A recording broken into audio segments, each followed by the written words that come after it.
So students, here we are going to discuss very important topic, that is urine formation from chapter excretory products and their elimination.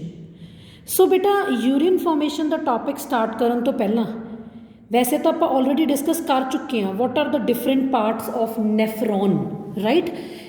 But ਆਪਾਂ ਇੱਕ ਵਾਰੀ ਫਿਰ nephron ਦੀ diagram ਦੇਖ ਲੈਂਦੇ ਹਾਂ so that ਸਾਨੂੰ urine formation clear ਹੋ ਜਾਵੇ ਕਿ urine formation ਕਿਵੇਂ ਹੁੰਦੀ ਹੈ। ਸੋ ਤੁਸੀਂ ਆਪਣੀ NCERT ਦੀ ਬੁੱਕ 'ਚੋਂ ਨੈਫਰੋਨ ਦਾ ਡਾਇਗਰਾਮ ਦੇਖ ਸਕਦੇ ਹੋ। ਸੋ ਬੇਟਾ ਸਭ ਤੋਂ ਪਹਿਲਾਂ ਅਸੀਂ ਦੇਖਾਂਗੇ ਜਿਹੜਾ ਨੈਫਰੋਨ ਹੈ ਉਹਦੇ ਸਟਰਕਚਰ ਦੇ ਵਿੱਚ ਸਭ ਤੋਂ ਉੱਪਰ ਜੇ ਤੁਸੀਂ ਦੇਖੋ ਤਾਂ ਹੇਅਰ ਮੇਨ ਪਾਰਟ ਜਿਹੜਾ ਨੈਫਰੋਨ ਦਾ ਹੈ ਗਲੋਮੈਰੂਲਸ। ਗਲੋਮੈਰੂਲਸ ਐਕਚੁਅਲੀ ਹੈ ਕੀ ਹੈ? ਗਲੋਮੈਰੂਲਸ ਐਕਚੁਅਲੀ ਬਲੱਡ ਕੈਪਿਲਰੀਜ਼ ਦਾ ਇੱਕ ਬੰਡਲ ਹੈ, ਗੁੱਛਾ ਜਿਹਨੂੰ ਅਸੀਂ ਕਹਿ ਸਕਦੇ ਹਾਂ।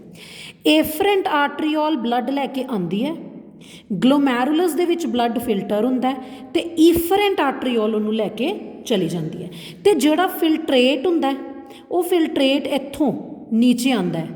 ਇਸ ਪਾਰਟ ਜਿਹੜਾ ਯੈਲੋ ਕੱਪ ਸ਼ੇਪਡ ਪਾਰਟ ਅਸੀਂ ਇਹਨੂੰ ਬਾਊਮੈਨਸ ਕੈਪਸੂਲ ਕਹਿੰਦੇ ਹਾਂ।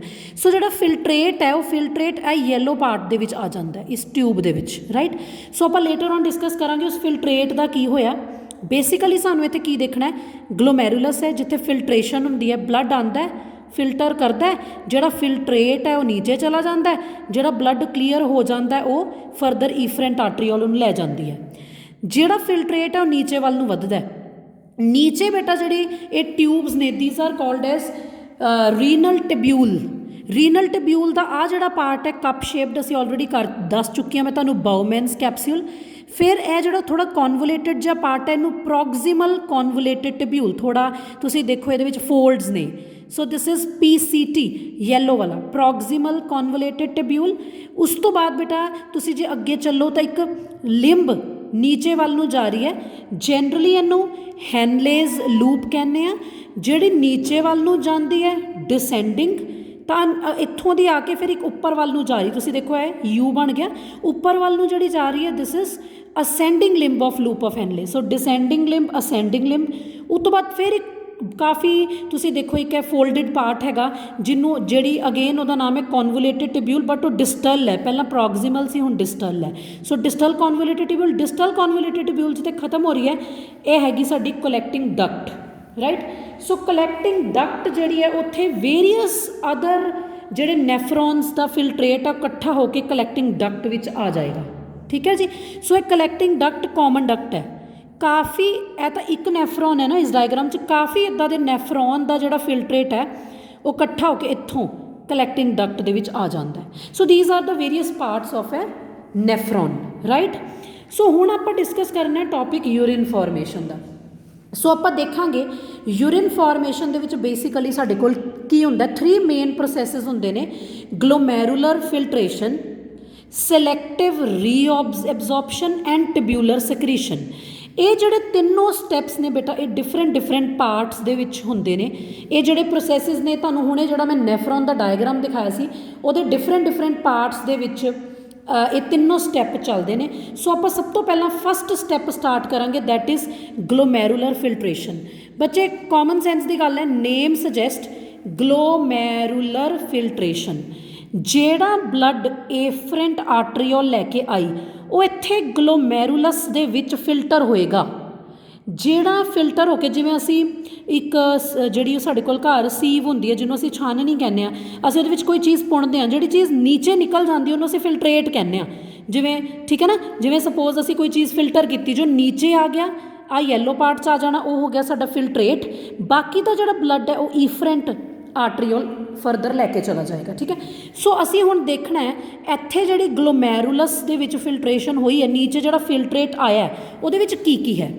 ਸੋ ਸਭ ਤੋਂ ਪਹਿਲਾ ਸਟੈਪ ਹੈ ਯੂਰਿਨ ਫਾਰਮੇਸ਼ਨ ਦੇ ਵਿੱਚ, that is filtration of blood, ਜਿਹੜਾ ਕਿ ਬੇਸਿਕਲੀ ਗਲੋਮੈਰੂਲਸ ਦੇ ਵਿੱਚ ਹੁੰਦਾ ਹੈ। ਇਸੇ ਕਰਕੇ ਉਹਨੂੰ ਗਲੋਮੈਰੂਲਰ ਫਿਲਟਰੇਸ਼ਨ ਕਿਹਾ ਜਾਂਦਾ ਹੈ। ਔਨ ਐਨ ਐਵਰੇਜ ਬੱਚੇ ਜਿਹੜਾ 1 ਮਿੰਟ ਦੇ ਵਿੱਚ 1100 to 1200 ml ਜਿਹੜਾ ਬਲੱਡ ਹੈ 1 ਮਿੰਟ ਦੇ ਵਿੱਚ ਉਹ ਕਿਡਨੀਜ਼ ਜਿਹੜੀਆਂ, ਬੋਥ ਕਿਡਨੀਜ਼ ਦੀ ਮੈਂ ਗੱਲ ਕਰ ਰਹੀ ਹਾਂ, ਉਹ ਫਿਲਟਰ ਕਰਦੀਆਂ 1 ਮਿੰਟ ਦੇ ਵਿੱਚ 1100 to 1200, ਠੀਕ ਹੈ ਜੀ। ਸੋ ਹੁਣ ਅਸੀਂ ਦੇਖਿਆ ਕਿ ਜਿਹੜਾ ਗਲੋਮੈਰੂਲਸ ਹੈ, ਜਿਹੜਾ ਅਸੀਂ ਗਲੋਮੈਰੂਲਸ ਸਟਰਕਚਰ ਪੜ੍ਹਿਆ, ਜਿਹੜਾ ਗੁੱਛਾ ਹੈ ਕੈਪਿਲਰੀਜ਼ ਦਾ, ਉਹਦੇ ਵਿੱਚ ਜਦੋਂ ਬਲੱਡ ਫਿਲਟਰ ਹੁੰਦਾ ਪੁਣਦਾ ਤਾਂ ਉਹਦੇ ਵਿੱਚ 3 ਲੇਅਰਸ ਦੇ ਵਿੱਚੋਂ ਬਲੱਡ ਨੂੰ ਕ੍ਰਾਸ ਕਰਨਾ ਪੈਂਦਾ। ਠੀਕ ਹੈ ਜੀ। ਇੱਕ ਤਾਂ ਗਲੋਮੈਰੂਲਸ ਦੀ ਆਪਣੀ ਕੈਪੀਲਰੀ ਦੀ ਲੇਅਰ ਹੈ ਐਂਡੋਥੀਲੀਅਮ, ਉਸ ਤੋਂ ਬਾਅਦ ਬਾਊਮੈਨਸ ਕੈਪਸਿਊਲ ਦੀ ਐਪੀਥੀਲੀਅਮ, ਉਸ ਤੋਂ ਬਾਅਦ ਬੇਸਮੈਂਟ ਮੈਂਬਰੇਨ ਹੁੰਦੀ ਜਿਹੜੀ ਇਹਨਾਂ ਦੋਨਾਂ ਦੇ ਵਿੱਚ ਪ੍ਰੈਜ਼ੈਂਟ ਹੈ। ਮੈਂ ਤੁਹਾਨੂੰ ਥੋੜ੍ਹਾ ਇੱਕ ਮੈਗਨੀਫਾਈਡ ਡਾਇਗਰਾਮ ਦਿਖਾਉਂਦੀ ਹਾਂ ਆਫ ਦਿਸ ਗਲੋਮੈਰੂਲਸ, ਤੁਹਾਨੂੰ ਪਤਾ ਲੱਗੇਗਾ। ਦੇਖੋ this is also there in your NCERT book. See ਆਹ ਜਿਹੜਾ ਗਲੋਮੈਰੂਲਸ ਹੈ ਇਹਦੀ ਜਿਹੜੀ ਬਾਹਰਲੀ ਲੇਅਰ ਹੈ ਐਂਡੋਥੀਲੀਅਮ ਹੋ ਗਈ, ਜਿਹੜਾ ਬਾਊਮੈਨਸ ਕੈਪਸਿਊਲ ਹੈ ਉਹਦੀ ਲੇਅਰ ਹੋ ਗਈ, ਅਤੇ ਉਹਨਾਂ ਦੋਨਾਂ ਲੇਅਰਸ ਦੇ ਵਿੱਚ ਸਾਡੇ ਕੋਲ ਇੱਕ ਬੇਸਮੈਂਟ ਮੈਂਬਰੇਨ ਹੁੰਦੀ ਹੈ। ਸੋ ਇਹਨਾਂ ਤਿੰਨਾਂ ਮੈਂਬਰੇਨਸ ਦੇ ਵਿੱਚੋਂ ਨਿਕਲ ਕੇ ਬਲੱਡ ਨੂੰ ਫਰਦਰ ਬਲੱਡ ਤਾਂ ਮਤਲਬ ਕਿ ਇਹਨਾਂ ਤਿੰਨਾਂ ਮੈਂਬਰੇਨ 'ਚੋਂ ਬਲੱਡ ਫਿਲਟਰ ਹੁੰਦਾ ਹੈ। ਜਿਹੜੀ ਚੀਜ਼ ਨੀਚੇ ਆ ਜਾਂਦੀ ਇਟ ਇਜ਼ ਫਿਲਟਰੇਟ, ਐਂਡ ਜਿਹੜਾ ਬਲੱਡ ਫਿਲਟਰ ਹੋ ਜਾਂਦਾ ਕਲੀਨ ਹੋ ਜਾਂਦਾ ਉਹ ਫਰਦਰ ਈਫਰੈਂਟ ਆਰਟਰੀਓਲ ਉਹਨੂੰ ਫਰਦਰ ਲੈ ਜਾਂਦੀ ਹੈ। ਸੋ ਇਹਨਾਂ ਤਿੰਨਾਂ ਲੇਅਰਸ ਦੇ ਵਿੱਚੋਂ ਬਲੱਡ ਨੂੰ ਫਿਲਟਰ ਹੋਣਾ ਪੈਂਦਾ ਹੈ ਅਤੇ ਨੀਚੇ ਜਿਹੜਾ ਹੈ ਉਹ ਫਿਲਟਰੇਟ ਆ ਜਾਂਦਾ। ਉਸ ਤੋਂ ਬਾਅਦ ਬੇਟਾ ਜਿਹੜੀ ਬਾਊਮੈਨਸ ਕੈਪਸੂਲ ਦੀ ਲੇਅਰ ਹੈ ਐਪੀਥੀਲੀਅਮ, ਉਹ ਕੁਝ ਸੈਲਸ ਤੋਂ ਬਣੀ, ਉਹਨਾਂ ਸੈਲਸ ਨੂੰ ਪੋਡੋਸਾਈਟਸ ਕਹਿੰਦੇ ਆ। ਪੋਡੋਸਾਈਟਸ ਕੁਝ ਇਸ ਤਰੀਕੇ ਨਾਲ ਅਰੇਂਜ ਹੋਏ ਹੁੰਦੇ ਆ, ਕੁਝ ਇਸ ਤਰੀਕੇ ਨਾਲ ਉਹਨਾਂ ਦਾ ਅਰੇਂਜਮੈਂਟ ਹੋਇਆ ਹੁੰਦਾ ਕਿ ਉਹ ਜਦੋਂ ਸਾਰੇ ਅਰੇਂਜ ਹੁੰਦੇ ਨੇ ਉਹਨਾਂ ਦੇ ਵਿੱਚ ਛੋਟੇ ਛੋਟੇ ਤੁਸੀਂ ਮੰਨ ਕੇ ਚੱਲੋ ਪੋਰਸ ਕਹਿ ਲਓ, ਸਪੇਸਿਸ ਕਹਿ ਲਓ, ਸਲਿਟਸ ਕਹਿ ਲਓ, ਛੇਦ ਕਹਿ ਲਓ, ਬਚ ਜਾਂਦੇ ਨੇ ਜਿਹੜੇ ਕਿ ਹੈਲਪ ਕਰਦੇ ਨੇ ਫਿਲਟਰੇਸ਼ਨ ਦੇ ਵਿੱਚ। ਓਬਵੀਅਸ ਜੀ ਗੱਲ ਹੈ when the cells are arrange in such a manner that there are some minute spaces, ਉਹ ਦੋ ਸਪੇਸਿਸ ਆਰ ਕਾਲਡ ਸਲਿਟਸ ਔਰ ਪੋਰਸ, ਉਹਨਾਂ ਸਪੇਸਿਸ ਦੀਆਂ ਸਲਿਟਸ ਤੋਂ ਪੋਰ ਇੱਕ ਤਰ੍ਹਾਂ ਦੀ ਚੀਜ਼ ਪੁਣਦੀ ਹੈ ਸਮਝ ਲਓ। So this will help in filtration, right. So ਆਹ ਇੱਥੇ ਜਿਹੜਾ ਬਲੱਡ ਪੁਣਿਆ ਜਾ ਰਿਹਾ, ਫਿਲਟਰ ਕੀਤਾ ਜਾ ਰਿਹਾ, ਇੰਨਾ ਜ਼ਿਆਦਾ ਅੱਛੇ ਤਰੀਕੇ ਨਾਲ ਫਿਲਟਰ ਹੁੰਦਾ ਕਿ ਉਸ ਫਿਲਟਰੇਸ਼ਨ ਨੂੰ ਅਸੀਂ ਅਲਟਰਾ ਫਿਲਟਰੇਸ਼ਨ ਕਹਿੰਦੇ ਹਾਂ। ਇੰਨੀ ਅੱਛੀ ਤਰੀਕੇ ਨਾਲ ਬਲੱਡ ਫਿਲਟਰ ਕਰਦਾ ਹੈ ਕਿ ਜਿਹੜੀ ਉਹ ਤੁਸੀਂ ਕਹਿ ਲਓ ਕਿ ਜਿਹੜੀ ਉਹ ਸੀਵਸ ਨੇ, ਪੌਣੀ ਹੈ, ਫਿਲਟਰ ਹੈ, ਜਿਹੜਾ ਉਹ ਛੇਦ ਨੇ ਉਹਨਾਂ ਵਿੱਚ ਆਲਮੋਸਟ ਬਲੱਡ ਦਾ ਸਭ ਕੁਝ ਫਿਲਟਰ ਹੋ ਕੇ ਨੀਚੇ ਚਲਾ ਜਾਂਦਾ ਉਹਦੇ constituent except for the blood plasma. ਠੀਕ ਹੈ, ਸਾਰਾ ਕੁਝ ਫਿਲਟਰ ਹੋ ਕੇ ਬਾਊਮੈਨਸ ਕੈਪਸੂਲ ਦੇ ਵਿੱਚ ਆ ਜਾਂਦਾ। ਸੋ ਉਹ ਜਿਹੜਾ ਨੀਚੇ ਚੀਜ਼ ਆ ਜਾਂਦੀ ਉਹਨੂੰ ਗਲੋਮੈਰੂਲਰ ਫਿਲਟਰੇਟ ਕਹਿੰਦੇ ਨੇ। ਐਂਡ ਇੰਨੀ ਫਾਈਨ ਫਿਲਟਰੇਸ਼ਨ ਹੁੰਦੀ ਹੈ, ਇੰਨੀ ਅੱਛੀ ਫਿਲਟਰੇਸ਼ਨ ਹੁੰਦੀ ਹੈ, the process is called as ultra filtration, right.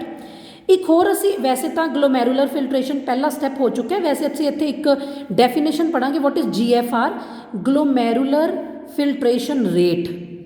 1 minute ਦੇ ਵਿੱਚ ਕਿਡਨੀਜ਼ ਕਿੰਨੀ ਗਲੋਮੈਰੂਲਰ ਫਿਲਟਰੇਟ ਨੀਚੇ ਨੂੰ ਜਿਹੜਾ ਫਿਲਟਰ ਕਰਕੇ ਫਿਲਟਰੇਟ ਨੀਚੇ ਨੂੰ ਆਉਂਦਾ, ਕਿੰਨਾ ਅਮਾਊਂਟ ਆਫ ਫਿਲਟਰੇਟ ਬਣਦਾ ਹੈ ਦੋਨੋਂ ਕਿਡਨੀਜ਼ ਦੁਆਰਾ ਪਰ ਮਿੰਟ, that is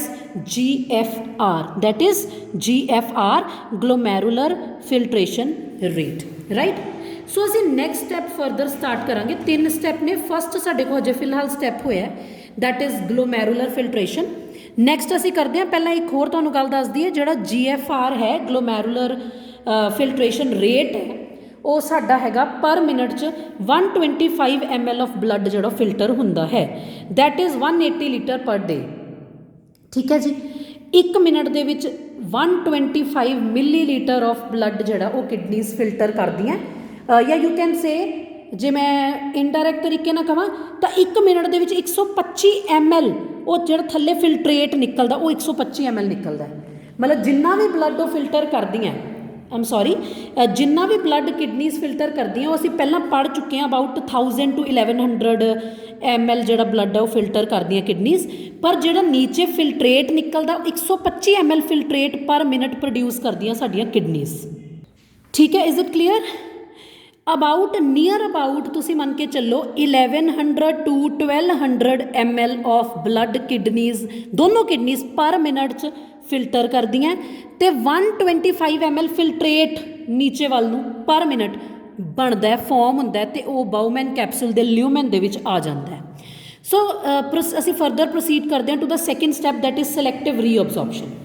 ਹੁਣ ਦੇਖੋ ਜਿਹੜਾ ਫਿਲਟਰੇਟ ਹੈ ਇੱਥੋਂ ਬਾਊਮੈਨ ਕੈਪਸੂਲ ਤੋਂ ਨੀਚੇ ਵੱਲ ਨੂੰ ਵਧਣਾ ਸ਼ੁਰੂ ਹੋ ਗਿਆ। ਠੀਕ ਹੈ, ਉਹ ਜਦੋਂ ਫਿਲਟਰੇਟ ਬੱਚੇ ਨੀਚੇ ਵੱਲ ਨੂੰ ਵੱਧ ਰਿਹਾ, ਤੁਸੀਂ ਪਲੀਜ਼ 2 ਚੀਜ਼ਾਂ ਦਾ ਅਸੀਂ ਇੱਥੇ ਮੀਨਿੰਗ ਕਲੀਅਰ ਕਰਾਂਗੇ। ਮੀਨਿੰਗ ਅਸੀਂ ਕਿਹੜੀਆਂ 2 ਚੀਜ਼ਾਂ ਦਾ? One is reabsorption and one is secretion. ਧਿਆਨ ਨਾਲ ਸੁਣੋ, ਜਿਹੜਾ ਸਾਡੇ ਕੋਲ ਗਲੋਮੈਰੂਲਰ ਫਿਲਟਰੇਟ ਨੀਚੇ ਵੱਲ ਨੂੰ ਆ ਰਿਹਾ, ਕਿਉਂਕਿ ਅਸੀਂ ਹੁਣੇ डिस्कस किया कि जो ग्लोमैरुलर फिल्ट्रेट नीचे वाल नूं आ रहा उहदे विच काफ़ी हद तक ब्लड दीयां चीज़ां नीचे आ चुकियां, काफ़ी आयनस, काफ़ी न्यूट्रीएंट्स, काफ़ी चीज़ां नीचे आ चुकियां, ठीक है, क्योंकि वो इन्नी ज़्यादा मतलब कि उपर जो आप देखा कि प्रोटीन्स नहीं फिल्टर आउट हो पाते, बाकी सब हो चुका है, इन्नी अच्छी फिल्ट्रेशन होंदी है। सो जो सब जी चीज़ां नीचे वाल नूं आंदियां उन्हां विचों कुछ नैसेसरी थिंग्स वो सिलैक्टिवली रीअबजॉर्ब होंदी है इस ट्यूब दे विचों, PCT या असेंडिंग लिंब, डिसेंडिंग लिंब, इन्हां चों रीअबजॉर्ब होकर बाहर वाल नूं आंदी है। और बाहर वाल नूं कित्थे आंदी है? जस्ट बेटा जी असेंडिंग ते descending limb of loop of Henle है, ये नाल जिहड़ा ये ब्लड दा, ब्लड कैपिलरीज का, ब्लड वैसल का जिहड़ा तुसीं देखो जाल है, जिहड़ा इत्थे सानूं ब्राउन कलर नाल शो हो रहा है, उहनूं वासा रैक्टा कहने असीं। या देखो दो चीज़ां हैं इस जिहड़ी येलो वाली ट्यूब है साडे कोल, PCT limbs of loop of Henle distal, इहदे बाहर दो चीज़ां ने। एक तो तुहानूं इन्ना आइडिया हैगा बच्चे कि जिहड़ा साडा ascending limb of loop of Henle तो नीचे वाला पार्ट है वो किडनी दे मैडुला रीजन दे विच है, तो जो अपर वाला पार्ट है वो किडनी के कॉर्टेक्स रीजन के है, ठीक है जी। सो जो नीचे वाला पार्ट है जो मैडुलरी रीजन के हैगा, उत्थे एक तो मैडुला का अपना इंटरस्टिशियल फ्लूइड है, तो एक जी असेंडिंग तो descending limb of loop of Henle दे नाल जिहड़ी है ब्लड की वैसल लिपटी हुई है जिन्होंने असीं वासा रैक्टा कहने, एक वो है। सो दो फ्लूइड्स ने। सो कुछ चीज़ां जिहड़े फिल्ट्रेट आ रहे हैं नीचे उस चों दोबारा तो रीअबजॉर्ब हो जाणगियां, रीअबजॉर्ब मतलब वो अगे नहीं जान देनी, वो यूरिन के नाल आपां बाहर नहीं जान देनियां। सो दे विल सिलैक्टिवली रीअबजॉर्ब एंड कुछ चीज़ां ब्लड दे विचों सकरीट हुंदियां ने टू दीज लूप ऑफ हैनलेस। सकरीशन मतलब कि पहला वो नहीं फिल्टर हो पाइयां सी, कुछ सकरीट होणगियां, सकरीट होके असेंडिंग डिसेंडिंग लिंब च आ जाणगियां, ते कुछ इन्हां दे विचों रीअबजॉर्ब होके मैडुला दे इंटरस्टिशियल फ्लूइड या ब्लड च आ जाएंगे, बिकॉज वो सानू उस असी बाहर नहीं निकलन देनी, वो साडी बॉडी ने यूरिन के नाल बाहर नहीं निकलन देनी, वो वापस लैके आनियां ने ते कुछ सकरीट करते हैं। मतलब जिहड़ी चीज़ इत्थों फिल्टर होगी, लेकिन उस तो बाद भी कुछ चीज़ां from this loop of Henle जिहड़ी येलो ट्यूब है वो तो रीअबजॉर्ब होके मैडुला किडनी के इंटरस्टिशियल फ्लूइड च आ जाणगियां, ते कुछ चीज़ां बाहरों अंदर भी सकरीट होणगियां। सो नैक्सट दो स्टैप उही ने सिलैक्टिव रीअबजॉर्प्शन। सिलैक्टिव रीअबजॉर्प्शन दे विच साडे कोल की है, देखो असी हुणे है क्या कि जिहड़ा per day 180 litre of filtrate बनता है। GFR वही है ना कि एक या तुम ये कह लो 1 मिनट च 125 मिलीलीटर बनता है, पूरे दिन दे विच 180 लीटर बनता है। पूरे डे दे विच 180 लीटर बहुत ज़्यादा है फिल्ट्रेट जिहड़ा दोनों किडनियां बना रही हैं, पर की सानू दिन दे विच 180 लीटर यूरिन पास होंदा है? नो, यूरिन जस्ट जिन्ना पास होंदा सानू वो हैगा 1.5 लीटर। इहदा मतलब फिल्ट्रेट जिहड़ा इत्थों ग्लोमेरुलस चों फिल्टर हो के नीचे नूं आया सी वो तो बहुत ज़्यादा सी, लेकिन जिहड़ा यूरिन पास हो रहा बहुत घट है। दैट मीनस जिहड़ा इत्थे फिल्ट्रेट बहुत ज़्यादा आ रहा है वो इस ट्यूब दे विचों रीअबजॉर्ब हो के दोबारा मैडुलरी फिल्ट्रेट या ब्लड दे विच आएगा। वो इन्ना ज़्यादा यूरिन जिहड़ा है पास नहीं होंदा, इन्ना ज़्यादा यूरिन अगे नहीं जाता, ठीक है जी। सो 99% मटीरियल जिहड़ा दोबारा रीअबजॉर्ब हो जाता है बाय द रीनल ट्यूब्यूल्स। जिहड़ियां ट्यूब्स ने PCT descending limb, ascending limb, DCT, इन्हां चों रीअबजॉर्ब होके दोबारा या मैडुलरी इंटरस्टिशियल फ्लूइड च या ब्लड दे विच दोबारा वापस आ जाता है, ठीक है जी। सो ये जिहड़ा ट्रांसपोर्ट है सबसटांसिस दी रीअबजॉर्प्शन है वो पैसिव भी हो सकती है तो एक्टिव भी हो सकती है। असीं ऑलरेडी डिस्कस कर चुके हैं। Passive transport without expenditure of energy होंदी है तो active transport with expenditure of energy होंदी है, एनर्जी की लोड़ पैंदी है एक्टिव ट्रांसपोर्ट लई। सो वाटर तो यूरिया ये रीअबजॉर्ब होंदे ने पैसिव ट्रांसपोर्ट नाल, means without any transference of और without any expenditure of energy. Water osmosis नाल इस ट्यूब दे विचों जिहड़ियां PCT असेंडिंग डिसेंडिंग लिंब है इन्हां चों वाटर अपने आप ऑसमोसिस प्रोसैस करके from higher concentration to lower concentration move कर जाता है। जिहड़ा यूरिया वो डिफ्यूजन नाल, glucose and amino acid active transport नाल रीअबजॉर्ब होंदे ने, जिहड़े सोडियम आयन है वो बोथ एक्टिव ते पैसिव नाल रीअबजॉर्ब हो चुके हैं। सो 99% जिहड़ा फिल्ट्रेट इत्थे बनिया सी पुण के ब्लड नूं फिल्टर करके 99% इस ट्यूब चों दोबारा रीअबजॉर्ब हो गया, मतलब इन्ना यूरिन थोड़ी बन के अगे जाना है। सो रीअबजॉर्प्शन हो गई। थर्ड एंड लास्ट साडे कोल जिहड़ा स्टैप है यूरिन फॉर्मेशन का, दैट इज ट्यूब्यूलर सिक्रीशन। कुछ ऐसे कैमिकल ने बेटा ब्लड दे विच जिहड़े फिल्ट्रेशन नाल उपरों फिल्टर होकर नहीं नीचे आए सी, रिमूव नहीं होए सी, उन्हां नूं ट्यूब्यूलर सिक्रीशन प्रोसैस नाल जिहड़ा है वो रिमूव किया जाता है। हुण मैं दस दिंदी हां कि इहदा की मतलब है। इत्थों जिहड़ी चीज़ फिल्टर नहीं हो पाई वो आ ब्लड दियां वैसल चो दोबारा सकरीट मतलब किसी चीज़ को रिलीज़ करना, सकरीट करना। सो दोबारा तो सकरीट करके उन्होंने PCT ascending limb descending limb चो दोबारा वापस भेजा जाता है। रीअबजॉर्ब मीनस ए PCT DCT limbs of loop of Henle तो रीअबजॉर्ब करके दोबारा तो बॉडी के विच लैके आना into the medullary interstitial fluid और ब्लड। सकरीशन मीनस ब्लड तो सकरीट करके उन्होंने इन्हां ट्यूबां च लैके आना PCT DCT और लूप ऑफ हैनलेस, बिकॉज वो चीज़ पहला फिल्टर नहीं हो पाई सी, उन्होंने हुण असी कीता है। और ये सब चीज़ां तुहाडी बॉडी फ्लूइड्स दे आयोनिक ते एसिड बेस बैलेंस नूं मेनटेन करदियां, ठीक है। वो जेड़े क्योंकि सानू पता है कि एसिड बेस बैलेंस मेनटेन करना भी बॉडी का बहुत ज़्यादा ज़रूरी है, एंड बॉडी का जोड़ा pH बैलेंस है वो भी मेनटेन करना। pH balance acid base balance हो गया, तो आयनिक बैलेंस आयन्स का बैलेंस भी मेनटेन करना बहुत ज़रूरी है। सो क्लीयर है कि जिहड़ी ट्यूब्यूलर सिक्रीशन है वो बॉडी का ionic and acid base balance ਨੂੰ मेनटेन करते हैं। क्योंकि मैं जिवें तुहानूं दस्सिया उपर ग्लोमैरुलस दे विच अगर कोई चीज़ फिल्टर नहीं हुई तो हुण इत्थे सकरीट हो जाएगी, जिवें कुछ आयन्स ने, potassium ion, hydrogen ion, ammonium ion, कुछ फॉरन बॉडी, या तुसी कोई मैडिसिन लई है वो बहुत ज़्यादा अमाउंट दे विच तुहाडी बॉडी लई टॉक्सिक है, तो वो भी चीज़ दोबारा तो फिल्टर हो के या तुसी कह लो सकरीट हो के into the limbs of loop of Henle और PCT DCT इस रीनल ट्यूब्यूल जिन्हों असीं जनरली रीनल ट्यूब्यूल कहने वो आ जाएगी तो यूरिन दे नाल बॉडी चों बाहर निकल जाएगी। सो ये सी 3 स्टैप्स ऑफ यूरिन फॉर्मेशन। असी हुण बस इन्ना देखांगे कि जिहड़े अलग अलग पार्ट्स ने साडे कोल रीनल ट्यूब्यूल दे PCT DCT loop of Henle, उन्हां दा की फंक्शन है, लाइक उन्हां च की एब्जॉर्ब हुंदा है, वो की रीअबजॉर्ब करदियां ने ते की सकरीट करदियां। उहदे लई सानूं एक डायग्राम देखना है, that is also there in your NCERT book, right. So we have this diagram. So diagram है साडे कोल, डिफरेंट पार्ट्स बनाए गए ने। ए रहा तुहाडा glomerulus, this is Bowman's capsule, this is PCT proximal convoluted tubule, आ नीचे descending limb, ascending limb of loop of Henle, DCT distal convoluted tubule, and at the end collecting duct. So बेटा एक गल बस इत्थे ध्यान दे लेना कि जिहड़ा तां ascending limb of loop of Henle's ने वो मैडुलरी रीजन च हुंदियां ने किडनी दे, ते जिहड़े आ दोनों PCT DCT these are present in the cortex region of your kidneys, right. So आपां देखदे हां जदों यूरिन बनदा है, आपां हुणे देखिया कि उपरों फिल्ट्रेशन हो गई, 99% जिहड़ा फिल्ट्रेट है वो दोबारा तो इस ट्यूब PCT दे विचों रीअबजॉर्ब होएगा, ठीक है जी, इनटू द ਜਿਹੜੇ ਉਹਦੇ ਆਲੇ ਦੁਆਲੇ ਫਲੂਇਡ ਹੋਏਗਾ, that is interstitial fluid, right. So ਆਪਾਂ PCT 'ਚ ਦੇਖਦੇ ਹਾਂ ਕੀ ਰੀਅਬਜ਼ੌਰਬ ਹੁੰਦਾ ਹੈ। PCT ਦੀ ਜਿਹੜੀ ਬਾਹਰਲੀ ਲੇਅਰ ਹੁੰਦੀ ਹੈ ਉਹ ਸਿੰਪਲ ਕਿਊਬੋਇਡਲ ਐਪੀਥੀਲੀਅਮ ਦੀ ਬਣੀ ਹੁੰਦੀ ਹੈ ਔਰ ਬ੍ਰਸ਼ ਬਾਰਡਰ ਐਪੀਥੀਲੀਅਮ ਹੁੰਦਾ ਹੈ, ਤੁਸੀਂ ਟਿਸ਼ੂਜ਼ ਵਾਲੇ ਚੈਪਟਰ 'ਚ ਪੜ੍ਹਿਆ ਹੋਏਗਾ, ਜਿਹਦੇ ਕਰਕੇ ਉਹਦਾ ਸਰਫੇਸ ਏਰੀਆ ਇਨਕਰੀਜ਼ ਹੋ ਜਾਂਦਾ ਹੈ। ਐਂਡ ਕਾਫੀ ਇਸੈਂਸ਼ੀਅਲ ਨਿਊਟਰੀਐਂਟਸ, ਜ਼ਰੂਰੀ ਨਿਊਟਰੀਐਂਟਸ ਜਿਹੜੇ यूरिन ਦੇ ਨਾਲ ਅੱਗੇ ਜਾ ਰਹੇ ਸੀ ਪਰ ਆਪਾਂ ਨਹੀਂ ਜਾਣ ਦੇਣੇ। ਵੈਸੇ ਹਜੇ ਤਾਂ ਉਹ ਗਲੋਮੈਰੂਲਸ ਫਿਲਟਰੇਟ ਆ, ਹਜੇ ਅਸੀਂ ਉਹਨੂੰ यूरिन ਨਹੀਂ ਕਹਿਣਾ, ਇੱਥੇ ਉਹ ਗਲੋਮੈਰੂਲਰ ਫਿਲਟਰੇਟ ਹੈ। ਫਿਲਟਰੇਟ ਦੇ ਵਿੱਚ ਬਹੁਤ ਸਾਰੇ ਜ਼ਰੂਰੀ ਨਿਊਟਰੀਐਂਟ ਜਿਹੜੇ ਅੱਗੇ ਵੱਲ ਨੂੰ ਵੱਧ ਰਹੇ ਸੀ ਉਹ ਰੀਅਬਜ਼ੌਰਬ ਹੋ ਗਏ। ਕਾਫੀ essential nutrients, 70 to 80% electrolytes and water.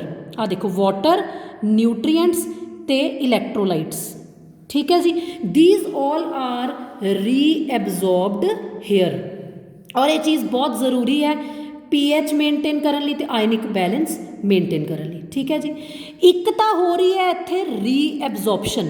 ਰੀਐਬਜ਼ੋਰਪਸ਼ਨ means ਧਿਆਨ ਨਾਲ ਦੇਖੋ, ਇਹਦੇ ਵਿੱਚੋਂ ਦੀ ਨਿਕਲ ਕੇ ਬਾਹਰਲੇ ਫਲੂਇਡ 'ਚ ਚੀਜ਼ਾਂ ਆ ਰਹੀਆਂ, ਇੰਟਰਸਟੀਸ਼ੀਅਲ ਫਲੂਇਡ 'ਚ nutrient, potassium ion, sodium chloride, this is bicarbonate ion, water.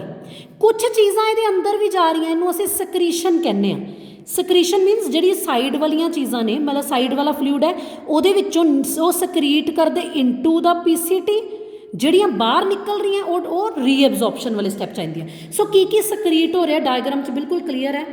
Hydrogen ion, ammonia and there are some potassium ion also ਜਿਹੜੇ ਐਬਜ਼ੋਰਬ ਹੁੰਦੇ ਨੇ। ਠੀਕ ਹੈ ਜੀ। ਸੋ ਇਹ ਹੈ ਸਾਡੇ ਕੋਲ ਸਕਰੀਸ਼ਨ। ਸਕਰੀਟ ਕੀ ਹੁੰਦਾ ਪੀਸੀਟੀ 'ਚ ਤੇ ਐਬਜ਼ੋਰਬ ਕੀ ਹੁੰਦਾ ਪੀਸੀਟੀ ਦੇ ਵਿੱਚੋਂ। ਦੋ ਵਰਡਸ ਦਾ ਫਰਕ ਹੈ, reabsorption from the PCT into the fluid and secretion from the fluid to PCT, right. So next ਸਾਡੇ ਕੋਲ ਆ ਗਿਆ ਹੈਨਲੇਜ਼ ਲੂਪ, ਵਿਚ ਇਜ਼ ਇਹ ਹੈਗੀ ਸਾਡੇ ਕੋਲ ਡਿਸੈਂਡਿੰਗ ਲਿੰਬ, ਇਹ ਸਾਡੇ ਕੋਲ ਹੈਗੀ ਅਸੈਂਡਿੰਗ। ਡਿਸੈਂਡਿੰਗ ਮੀਨਸ ਨੀਚੇ ਵੱਲ ਨੂੰ ਜਿਹੜੀ ਜਾ ਰਹੀ ਹੈ, ਅਸੈਂਡਿੰਗ ਮੀਨਸ ਜਿਹੜੀ ਉੱਪਰ ਵੱਲ ਨੂੰ ਜਾ ਰਹੀ ਹੈ। ਜਿਹੜੀ ਨੀਚੇ ਵੱਲ ਨੂੰ ਜਾ ਰਹੀ ਹੈ ਉਹ ਹੈ ਸਾਡੇ ਕੋਲ, ਉਹਦੇ ਵਿੱਚ ਬੇਸਿਕਲੀ ਸਭ ਤੋਂ ਵੱਧ ਕੀ ਜਿਹੜਾ ਹੈ ਉਹ ਰੀਐਬਜ਼ੋਰਬ ਹੁੰਦਾ ਵਾਟਰ। ਠੀਕ ਹੈ ਜੀ। ਵਾਟਰ ਜਿਹੜਾ ਹੈ ਉਹ descending limb of loop of ਹੈਨਲੇ ਤੋਂ ਰੀਐਬਜ਼ੋਰਬ ਹੋ ਕੇ ਮੈਡੂਲਾ ਦੇ ਇੱਥੇ ਆਲੇ ਦੁਆਲੇ ਨਾ ਮੈਡੂਲਾ ਦਾ ਇੰਟਰਸਟੀਸ਼ੀਅਲ ਫਲੂਇਡ ਹੁੰਦਾ। ਸੋ ਵਾਟਰ ਜਿਹੜਾ ਹੈ ਉਹ descending limb of loop of ਹੈਨਲੇ ਤੋਂ ਰੀਐਬਜ਼ੋਰਬ ਹੋ ਜਾਂਦਾ ਇਨਟੂ ਦਾ ਇੰਟਰਸਟੀਸ਼ੀਅਲ ਫਲੂਇਡ, ਸਭ ਤੋਂ ਵੱਧ ਵਾਟਰ। ਠੀਕ ਹੈ। ਜਿਹਦੇ ਕਰਕੇ ਜਿਹੜਾ ਅੰਦਰਲਾ ਫਿਲਟਰੇਟ ਹੈ, ਕਿਉਂਕਿ ਪਾਣੀ ਬਾਹਰ ਨਿਕਲ ਗਿਆ, ਅੰਦਰਲਾ ਫਿਲਟਰੇਟ ਸੰਘਣਾ ਹੋ ਗਿਆ, ਅਸੀਂ ਇਹਨੂੰ ਕਹਿੰਦੇ ਹਾਂ ਕੰਸਨਟਰੇਟ ਦਾ ਫਿਲਟਰੇਟ। ਫਿਲਟਰੇਟ ਜਿਹੜਾ ਕੰਸਨਟਰੇਟਡ ਹੋ ਗਿਆ। ਅਸੈਂਡਿੰਗ ਲਿੰਬ 'ਚ ਕੀ ਹੁੰਦਾ, ਜਿਹੜੀ ਹੁਣ ਰਾਈਟ ਸਾਈਡ 'ਤੇ ਹੈ, ਇਹ ਪਾਣੀ ਲਈ ਇੰਪਰਮੀਏਬਲ ਹੈ। ਇੰਪਰਮੀਏਬਲ ਮੀਨਸ ਵਾਟਰ ਇਹ 'ਚੋਂ ਨਹੀਂ ਆਰ ਪਾਰ ਹੋ ਸਕਦਾ, ਇੰਪਰਮੀਏਬਲ। ਲੇਕਿਨ ਇਹ 'ਚੋਂ sodium, potassium, chloride ion, magnesium ion ਉਹ ਪਰਮੀਏਬਲ ਨੇ। ਅਤੇ ਯੂਰੀਆ ਵੀ ਕੁਛ ਅਮਾਊਂਟ ਆਫ ਪਰਮੀਏਬਲ ਆ। ਦੇਖੋ ਯੂਰੀਆ ਅੰਦਰ ਨੂੰ ਜਾ ਰਿਹਾ, ਦਿਸ ਇਜ਼ ਸਕਰੀਸ਼ਨ, ਐਂਡ ਆਹ ਚੀਜ਼ਾਂ ਬਾਹਰ ਨੂੰ ਨਿਕਲ ਰਹੀਆਂ, ਦਿਸ ਇਜ਼ ਰੀਐਬਜ਼ੋਰਪਸ਼ਨ। ਮਤਲਬ ਇਸ ਫਿਲਟਰੇਟ ਦੇ ਵਿੱਚੋਂ ਸੋਡੀਅਮ ਕਲੋਰਾਈਡ ਆ ਦੇਖੋ ਬਾਹਰ ਵੱਲ ਨੂੰ ਆ ਰਿਹਾ, ਸੋਡੀਅਮ ਕਲੋਰਾਈਡ, ਈਵਨ ਪੋਟੇਸ਼ੀਅਮ, ਪੋਟੇਸ਼ੀਅਮ ਨਹੀਂ, ਸੋਡੀਅਮ ਕਲੋਰਾਈਡ, ਅਤੇ ਇੱਕ ਸਾਡੇ ਕੋਲ ਬਾਈਕਾਰਬੋਨੇਟ ਆਇਨ ਹੁੰਦਾ H ਵੇਟ। ਹਾਂਜੀ, ਡਿਸੈਂਡਿੰਗ ਲਿੰਬ ਦੇ ਵਿੱਚੋਂ ਤੁਸੀਂ ਦੇਖ ਲਓ ਸੋਡੀਅਮ ਕਲੋਰਾਈਡ ਬਾਹਰ ਨੂੰ ਆ ਰਿਹਾ ਅਤੇ ਯੂਰੀਆ ਅੰਦਰ ਨੂੰ ਜਾ ਰਿਹਾ। ਕੁਛ ਆਇਨਸ ਹੋਰ ਬਾਹਰ ਨੂੰ ਆਉਂਦੇ ਨੇ ਬੇਟਾ ਅਸੈਂਡਿੰਗ ਲਿੰਬ ਦੇ ਵਿੱਚੋਂ, potassium, chloride ion, potassium ion, sodium ion, magnesium ion. ਠੀਕ ਹੈ ਜੀ। ਸੋ ਫਿਲਟਰੇਟ ਜਿਹੜਾ ਹੈ, ਕਿਉਂਕਿ ਹੁਣ ਤੁਸੀਂ ਇੱਥੇ ਦੇਖ ਪਾ ਰਹੇ ਹੋ ਕਿ ਕੁਛ ਆਇਨਸ ਬਾਹਰ ਵੱਲ ਨੂੰ ਆ ਗਏ ਨੇ। ਯਾਦ ਰੱਖੋ ਜਦੋਂ ਆਇਨਸ ਬਾਹਰ ਵੱਲ ਨੂੰ ਆ ਰਹੇ ਹੈ ਤਾਂ ਉਦੋਂ ਅੰਦਰ ਡਾਇਲਿਊਸ਼ਨ ਵੱਧਦੀ ਹੁੰਦੀ ਹੈ। ਠੀਕ ਹੈ। ਜਦੋਂ ਪਾਣੀ ਬਾਹਰ ਵੱਲ ਨੂੰ ਆਉਂਦਾ ਅੰਦਰ ਕੰਸਨਟ੍ਰੇਸ਼ਨ ਵੱਧਦੀ, ਕੰਸਨਟ੍ਰੇਟ ਹੋ ਜਾਂਦੀ ਹੈ ਚੀਜ਼, ਰਾਈਟ। ਉਸ ਤੋਂ ਬਾਅਦ ਨੈਕਸਟ ਸਾਡੇ ਕੋਲ ਆ ਗਿਆ ਡਿਸਟਲ ਕਨਵੋਲੂਟਿਡ ਟਿਊਬਿਊਲ। DCT 'ਚ ਕੀ ਹੋ ਰਿਹਾ, DCT ਦੇ ਵਿੱਚ ਬੇਟਾ ਵਾਟਰ ਰੀਐਬਜ਼ੋਰਬ, ਵਾਟਰ ਬਾਹਰ ਵੱਲ ਨੂੰ ਆ ਰਿਹਾ, ਰੀਐਬਜ਼ੋਰਬ ਬਾਹਰ ਵੱਲ ਨੂੰ ਰੀਐਬਜ਼ੋਰਬ ਹੋ ਰਿਹਾ। ਕਿਉਂ? ਕਿਉਂਕਿ ਇੱਥੇ ਸਾਨੂੰ ਜਿਹੜਾ ਯੂਰਿਨ ਫਾਰਮ ਹੁਣ ਜਾ ਰਿਹਾ ਉਹ ਕੰਸਨਟ੍ਰੇਟਡ ਹੋਏਗਾ, ਸੰਘਣਾ ਹੋਏਗਾ, ਉਹ 'ਚ ਵਾਟਰ ਘੱਟ ਹੋਏਗਾ। ਠੀਕ ਹੈ ਜੀ। ਵਾਟਰ ਰੀਐਬਜ਼ੋਰਬ ਹੁੰਦਾ। ਇੱਕ ਆ ਤੁਸੀਂ ਦੇਖੋ ਕੀ ਕਾਹਦੀ ਰੀਐਬਜ਼ੋਰਪਸ਼ਨ ਹੈ, ਦਿਸ ਇਜ਼ ਬਾਈਕਾਰਬੋਨੇਟ ਆਇਨ। ਠੀਕ ਹੈ। ਉਸ ਤੋਂ ਬਾਅਦ ਸੋਡੀਅਮ ਕਲੋਰਾਈਡ ਵੀ ਬਾਹਰ ਵੱਲ ਨੂੰ ਆ ਰਿਹਾ ਰੀਐਬਜ਼ੋਰਬ ਹੋ ਕੇ। ਅੰਦਰ ਨੂੰ ਕੀ ਜਾ ਰਿਹਾ, ਸਕਰੀਟ ਕੀ ਹੋ ਰਿਹਾ, ਪੋਟੈਸ਼ੀਅਮ ਆਇਨ, ਹਾਈਡਰੋਜਨ ਆਇਨ। ਠੀਕ ਹੈ ਜੀ। ਸੋ ਇਹ ਵੀ ਸਟੈਪ ਬਹੁਤ ਜ਼ਿਆਦਾ ਇੰਪੋਰਟੈਂਟ ਹੈ to maintain pH and sodium potassium balance in blood. And ਇੱਕ ਇੰਪੋਰਟੈਂਟ ਗੱਲ ਹੈ ਕਿ DCT ਤੋਂ ਬਾਅਦ ਜਿਹੜਾ ਫਿਲਟਰੇਟ ਹੈ ਉਹ ਆਈਸੋਟੋਨਿਕ ਹੁੰਦਾ to the blood plasma. Isotonic ਦਾ ਮਤਲਬ ਹੁੰਦਾ ਸੇਮ ਕੰਸਨਟ੍ਰੇਸ਼ਨ ਆਫ ਆਇਨਸ, ਜਿੰਨਾ ਬਾਹਰ ਉਨਾ ਹੀ ਇਸ ਫਿਲਟਰੇਟ ਦੇ ਅੰਦਰ। ਲਾਸਟ ਵਿੱਚ ਜਿਹੜਾ ਹੈ ਉਹ ਫਿਲਟਰੇਟ ਚਲਾ ਜਾਂਦਾ ਇਨਟੂ ਦਾ ਕਲੈਕਟਿੰਗ ਡਕਟ, ਜਿਹਦੇ ਵਿੱਚੋਂ ਕਾਫੀ ਪਾਣੀ ਜਿਹੜਾ ਬਾਹਰ ਵੱਲ ਨੂੰ ਆਉਂਦਾ, ਜਿਹੜਾ ਸਾਈਡ 'ਤੇ ਮੈਡੂਲਰੀ ਫਲੂਇਡ ਹੁੰਦਾ, ਪਾਣੀ ਅੰਦਰੋਂ ਬਾਹਰ ਵੱਲ ਨੂੰ ਆਉਂਦਾ, ਕਿਉਂਕਿ ਇੱਥੇ ਇੱਕ ਹਾਰਮੋਨ ਐਕਟ ਕਰਦੀ ADH, anti diuretic hormone. Anti diuretic hormone ਦੇ ਕਰਕੇ ਵਾਟਰ ਬਾਹਰ ਵੱਲ ਨੂੰ ਆਉਂਦਾ ਅਤੇ ਯੂਰਿਨ ਕੰਸਨਟ੍ਰੇਟ ਹੋ ਜਾਂਦਾ। ਠੀਕ ਹੈ ਜੀ। ਔਰ ਇੱਥੇ ਸੋਡੀਅਮ ਵੀ, ਈਵਨ ਸੋਡੀਅਮ ਦੀ ਵੀ ਰੀਐਬਜ਼ੋਰਪਸ਼ਨ ਹੁੰਦੀ ਹੈ, ਸੋਡੀਅਮ ਆਇਨ ਦੀ, ਕਿਉਂਕਿ ਸੋਡੀਅਮ ਆਇਨ ਵੀ ਇੱਕ ਹਾਰਮੋਨ ਦੇ ਨਾਲ ਇੱਥੋਂ ਰੀਐਬਜ਼ੋਰਬ ਹੁੰਦਾ ਵਿਚ ਇਜ਼ ਐਲਡੋਸਟੀਰੋਨ। ਸੋ ਇਸ ਤੋਂ ਬਾਅਦ ਕਲੈਕਟਿੰਗ ਸਾਡੇ ਕੋਲ ਟਿਬਿਊਲ ਇਹ ਤੋਂ ਐਂਡ 'ਚ ਆਉਂਦੀ ਹੈ, ਜਿਹਦੇ ਵਿੱਚ ਹੁਣ ਜਿਹੜਾ ਯੂਰਿਨ ਹੈ ਉਹਦੇ ਵਿੱਚੋਂ ਯੂਰੀਆ ਰੀਐਬਜ਼ੋਰਬ ਹੋ ਜਾਂਦਾ ਐਂਡ ਕੁਛ ਆਇਨਸ ਸਕਰੀਟ ਹੁੰਦੇ ਨੇ ਹਾਈਡਰੋਜਨ ਐਂਡ ਪੋਟੈਸ਼ੀਅਮ, ਜਿਹਦੇ ਤੋਂ ਬਾਅਦ ਜਿਹੜਾ ਫਿਲਟਰੇਟ ਹੈ ਅਸੀਂ ਉਹਨੂੰ ਯੂਰਿਨ ਬੋਲਦੇ ਹਾਂ। ਯੂਰਿਨ ਜਿਹੜਾ ਹੈ ਉਹ ਜਿਹੜਾ ਬਲੱਡ ਹੈ ਉਹਦੇ ਮੁਕਾਬਲੇ ਹਾਈਪਰਟੋਨਿਕ ਹੁੰਦਾ ਹੈ। ਜਿਹੜੇ ਹਿਊਮਨ ਬੀਇੰਗਸ ਮੈਮਲਸ ਨੇ, ਬਰਡਸ ਨੇ, ਉਹ ਹਾਈਪਰਟੋਨਿਕ ਯੂਰਿਨ ਪਾਸ ਕਰਦੇ ਨੇ। ਹਾਈਪਰਟੋਨਿਕ ਯੂਰਿਨ ਦਾ ਮਤਲਬ ਹੁੰਦਾ ਉਹਦੇ 'ਚ ਆਇਨਸ ਹੁੰਦੇ ਨੇ ਪ੍ਰੈਜ਼ੈਂਟ, ਹਾਈਪਰਟੋਨਿਕ, ਰਾਈਟ। ਸੋ ਹਾਈਪਰਟੋਨਿਕ ਯੂਰਿਨ ਜਿਹੜਾ, ਹਾਈਪਰ ਮੀਨਸ ਵੱਧ, ਟੋਨਿਕ ਮੀਨਸ ਟੋਨੀਸਿਟੀ। ਸੋ ਹਾਈ ਟੋਨੀਸਿਟੀ ਵਾਲਾ ਜਿਹੜਾ ਯੂਰਿਨ ਹੈ ਉਹ ਬਲੱਡ ਦੇ ਮੁਕਾਬਲੇ ਉਹ ਯੂਰਿਨ ਜਿਹੜਾ ਉਹ ਸਾਡੀ ਬੋਡੀ 'ਚੋਂ ਪਾਸ ਹੋ ਜਾਂਦਾ। So this is all about urine formation. 3 major steps ਜਿਹੜੇ ਨੇ ਉਹ ਅਸੀਂ ਡਿਸਕਸ ਕੀਤੇ ਅੱਜ, ਕਿ ਯੂਰਿਨ ਜਦੋਂ ਬਣਦਾ ਹੈ ਉਦੋਂ 3 ਮੇਨ ਜਿਹੜੇ ਸਟੈਪਸ ਹੁੰਦੇ ਨੇ, ਗਲੋਮੈਰੂਲਰ ਫਿਲਟਰੇਸ਼ਨ, ਸਿਲੈਕਟਿਵ ਰੀਅਬਜ਼ੋਰਪਸ਼ਨ ਐਂਡ ਟਿਬਿਊਲਰ ਸਿਕ੍ਰੀਸ਼ਨ। ਤੇ ਨੈਫਰੋਨ ਦੇ ਕਿਹੜੇ ਕਿਹੜੇ ਪਾਰਟ ਦੇ ਵਿੱਚ ਕਿਹੜੇ ਕਿਹੜੇ ਆਇਨਸ ਰੀਅਬਜ਼ੋਰਬ ਹੁੰਦੇ ਨੇ ਤੇ ਕਿਹੜੀ ਕਿਹੜੀ ਚੀਜ਼ ਸਕਰੀਟ ਹੁੰਦੀ ਹੈ, 2 ਚੀਜ਼ਾਂ ਨੇ ਅਲੱਗ-ਅਲੱਗ।